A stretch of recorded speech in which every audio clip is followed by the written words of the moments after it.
We continue now at the top of Daf Tzadi Gimel Amud Beis in Mesechet Yevamos. This is Yevamos Daf 93b.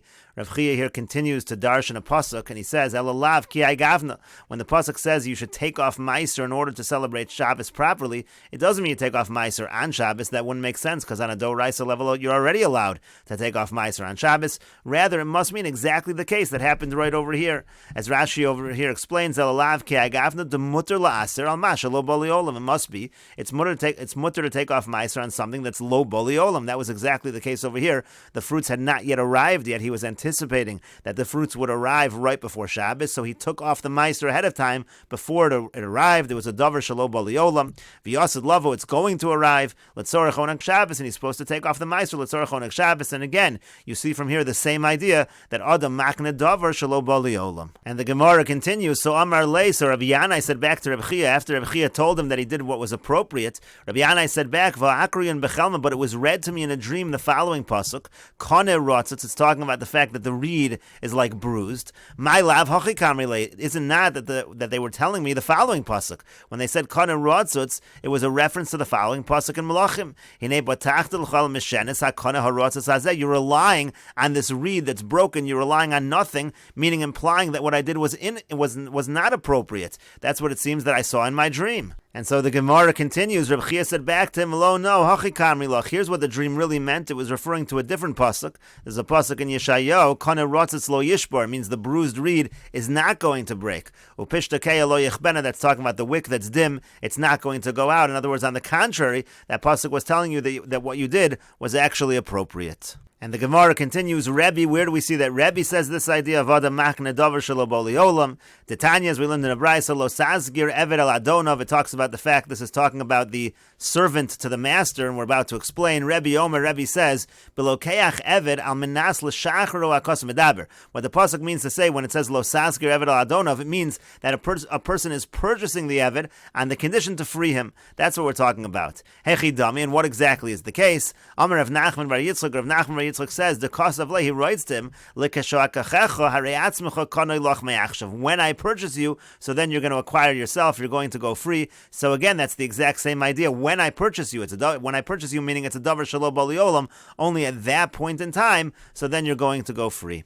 And the Gemara continues, Rabbi Meir, where do we see this idea in Rabbi Meir, that Adam makna davar shelo boli olam? The Tanan, as we learned in the Mishnah, ha'omer l'isha, a person says to a woman, harayat mekudeshes li, that you are mekudeshes to me, la'achar she'es gayer, after I convert, or la'achar she'tis gayri, or after you convert, la'achar she'shtachrer, or after I'm freed, la'achar she'tishtachreri, or after you're freed, la'achar she'yomus balech, after your husband dies, la'achar she'tomas achosech, after your sister dies. Let's say the man was married to her sister, la'achar she'yachlotz loch Yevamech, or after the Yavam does chalitza with you, Eina Mikudeshes. That's not a good kiddushin according to the Tanakama.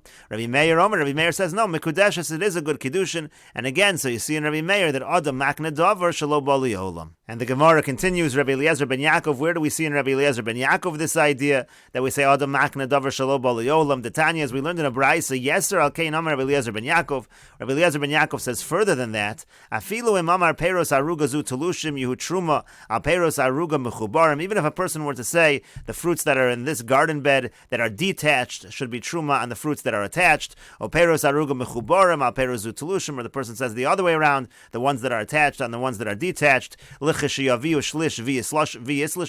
the time that they actually grow a third, they ripen a third of their growth, and then they are detached. At that point in time, it should be chal. And they bring forth 1/3 of their growth, 1/3 of their way towards being ripe, and then they are detached. So devar of kayam, and so that's actually going to work. So again, you see the same idea that you're saying likish olam, when it comes into the world, that's when this truma is going to be chal. So you see again, according to Rabbi Eliezer ben Yaakov, that adam makne davar shelo boli olam.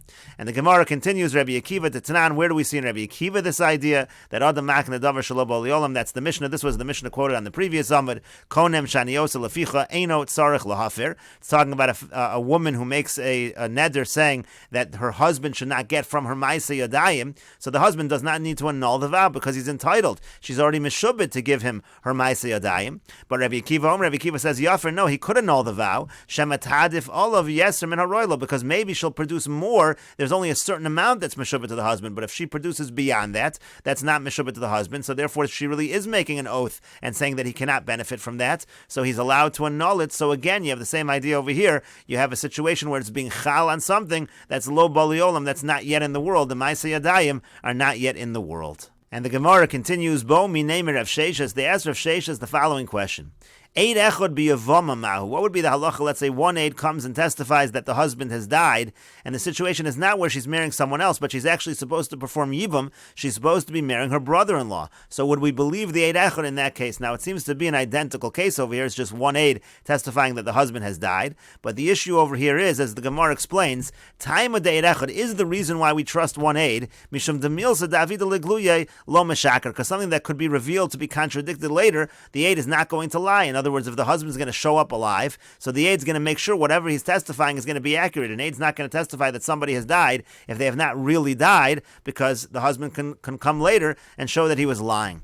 So here also, what's the difference if it's a situation of yibum or if it's a situation where she's going to marry somebody else? In both cases, the aid is not going to lie because he's going to be afraid the husband might show up, so he's only going to say the husband has died if he has really died. Odilmor maybe, time of eid echad, maybe the reason why an eid echad is believed to say the husband has died, mishum di'ihi daiko mitzvah, because she's going to be careful when she remarries. No woman is going to get remarried without making absolutely certain that her husband has died. But over here, kevan de zimnin derach malay, since over here, she's not set to marry some stranger, she's set to actually marry the yavam, her brother-in-law. She knows him, maybe she already likes him, so therefore lo daiko mitzvah, so therefore maybe she's not going to be so careful, she's not going to investigate, and she'll just get married, and so then therefore maybe we shouldn't rely on one aid in a situation where she's waiting to do yibum after the husband dies. And the Gemara continues, Amar Lahu Rav Sheshes. So Rav Sheshes said back to them, Tanisua, we learned the answer to your question in our Mishnah. The Mishnah said, Amrula, let's say they say to her, Meis b'neich, that your son died, v'yachar kach meis balich, and then your husband died, meaning your son died first, and therefore you should do yibum. V'nitz yavman, she does yibum. V'yachar kach Amrula, and then after that they say to her, Chilaf hadavram, no, it's actually the opposite. Really, your husband died first, and then your son died, so you weren't supposed to do yibum.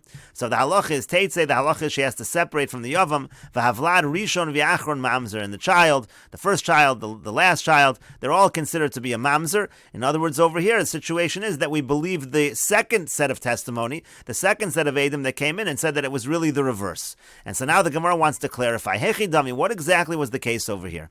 Ilema treyu trey. If you're going to say that two witnesses came and said that the son died first and then the husband died, and then two other witnesses came and said it was the opposite, that the husband died first and then the son, so then my chaz is to smach tahani, smochahani. So why you're relying on the second two witnesses, rely on the first two witnesses. In other words, you have a contradiction. We really don't know what happened. Why is it teitze? Why should she have to separate from her husband?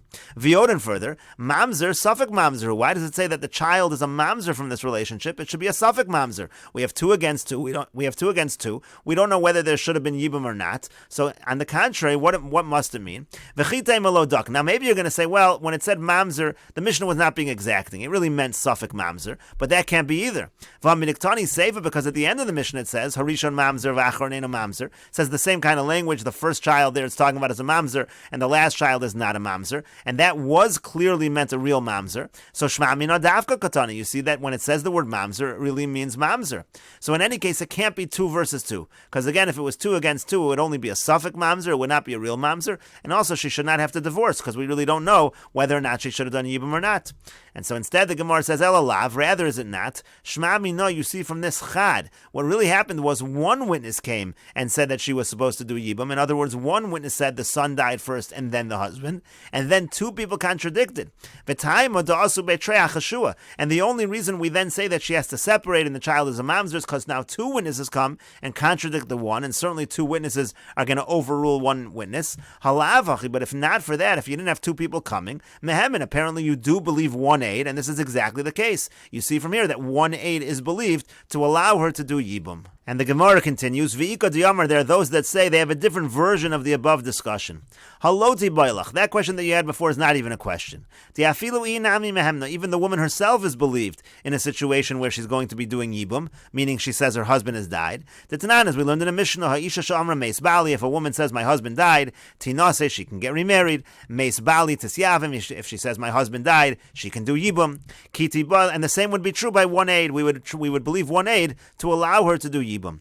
Kiti boy loch lemishra yivama lialma. The real question is, let's say you have a situation where we're permitting her not to do yibum, we're permitting her to marry to the outside. As Rashi over here says, Yevamot lialma eid echad matira l'shuk she'omer la meis yevamich. Let's say the eid says your yavam died, the brother-in-law died, and therefore you can marry anyone. O meis balech v'achakach meis b'neich. Or you can have a case where the eid says your husband died first and then your son died. So again, you do not have to do yibum. In that situation, that's where we're not sure if we should trust the one aid. My time the eid echad. What's the reason why normally we believe in eid echad? Mishon the milsa david legluya, like we said before. That's because it's something that the matter is going to be revealed. Lo meshaker. So therefore, the one aid is not going to lie. So hachanami lo meshaker. So to over here, that one aid is not going to lie, and therefore we should believe the aid and allow her not to do the yibum to marry lashuk. Oh, Dilmor, maybe. Maybe the reason by an eid echad that we believe the eid echad is because she's careful before she remarries. But maybe over here she's not going to be so careful to marry to misnu, because on the contrary, maybe she hates the yavam and she's very happy to get out of the yibum. And we'll continue with this discussion in the next video on Daf Tzadi Dalid Amud Aleph.